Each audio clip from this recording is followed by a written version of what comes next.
Hello everyone, this is Jake, and today we'll be talking more about the new information regarding to the prequel game for the Girls Frontline 1, which is called the Girls Frontline NeuroCloud.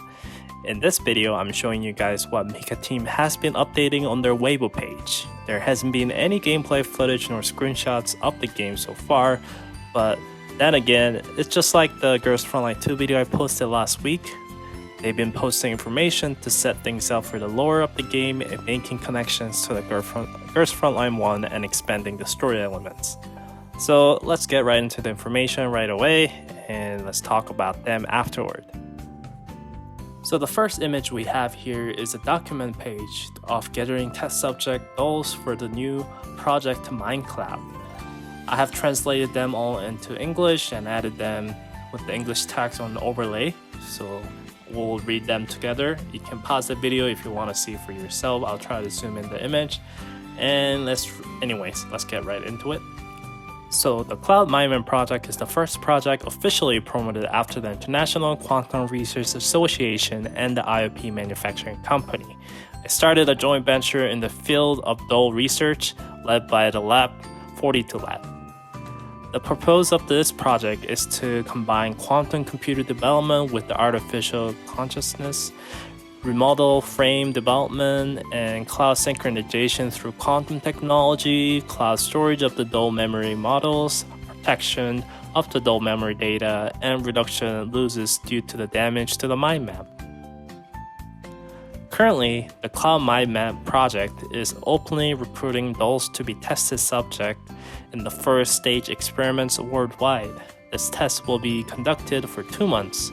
A series of experiments will be conducted by the synchronizing memory models of the test doll with the cloud server of 42 Labs, and all costs incurred during the experiments will be borne by the 42 Labs. Upon the completion of the first stage experiments, we will return the dolls you provided at your request. In addition, depending on your choice, 42 Lab Cloud Server will always provide a memory module upload, cloud storage, and download service to your doll. For more information, please refer to the detailed description of the attached link. We will sincerely request that you provide us with the doll to be tested. Thank you for your cooperation in the research and development of the Cloud Mind Map technology. So here's a basic requirement for the doll under the test. Complete body retention, no major damage, mind map core and memory should be in the good condition, and all functions should be normal. It is for commercial or private use and must be autonomous doll owned by a company or a person. Tactical dolls that do not belong to the military organization or not in service. If you belong to a military organization but are not in the service, please fill out the information of the doll in detail by following the instruction on the application page. So quickly, the dolls like G11 would not be qualified for this kind of thing. The rest of the detail talks about, link to be lead to the application page, which does not exist. It's just a fake link with the hyperlink kind of text. Then there's the application periods, which is not important, but I guess it shows the date of 2058. Then result of the application will be reviewed and verified by 24th of the June 30th, blah, blah, blah. Thank you for your support of the 42 Labs and 42 Lab logo right there, and this email is for sending only, so they try to make this document look like real documents, which is really, really cool. So that was a lot of information to go through, but with this document, we learn about how the IOP was working with the International Quantum Research Association, which is, I guess, new groups that we haven't heard before. Anyway, they worked together to create the new mind maps for the dolls as we know for Girls Frontline 1 under the company name called 42 Labs, and which were the Perska and Dr. Rico, or Rico, whatever you want to call it. They worked together to make mind maps. So we could probably guess this game is about creating mind maps for current dolls, most likely M4 maybe, or other AR team members, could be more, and turning them into T-dolls as we know today with the test subject that I'm going to be showing in the second. It's a pretty well done piece of information. They sent the email if you signed up for like a pre-order or pre-registered, And the game information, like sending out like this, is pretty cool in my opinion. Then connecting with this information, we got a list of test subject dolls here. So let's get into that right away. We are pleased to inform you that we have built a partnership with the blank on the newer cloud technology, and they're willing to offer relevant technical support from now on. However, out of the concern for the said technology's compatibility and stability, testing is highly recommended for any kinds of massive use in practice. The prototype from the early stage of 4 blah blah blah project Neural Cloud will be delivered to you. Below is a list of the prototype and the file arms that you are recommended to attach them to. Then we got a list of all these dolls that pretty much familiar if you play the Girls Frontline 1 like FMC, IDW, G36, MDR, and all these dolls, but we'll talk about that in the below. The listed prototype are expected to arrive at Griffin Kruger.